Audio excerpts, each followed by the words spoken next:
But even greater than their astonishment at this is their dismay and horror to see people so confused that they treat the rich with almost as much respect as they would show to the gods themselves.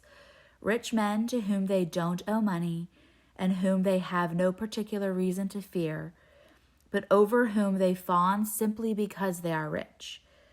And they carry on like this even with people who they know are so penny-pinching, so mean, that they can be confident that, no matter how long they live, not a single penny out of their great heap of wealth will ever come their way.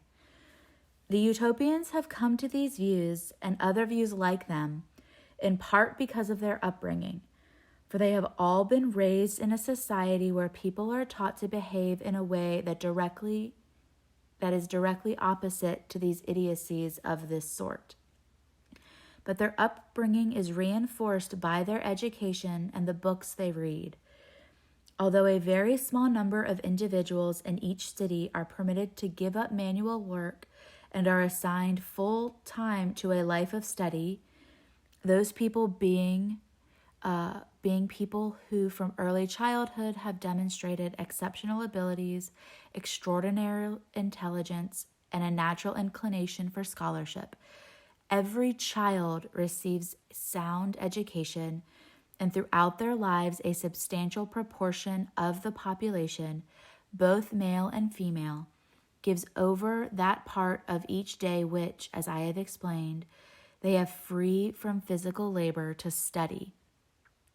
They conduct their studies in their own native language. It has an extensive vocabulary and it is easy on the ear, and one can express oneself as well in it as in any other. This same language, or versions of it, for everywhere outside Utopia, it is to some degree corrupted. It is diffused throughout the region of the world. As for all those philosophers and scientists whose names are so well known in our part of the world, the Utopians had never even heard of any of them before our arrival.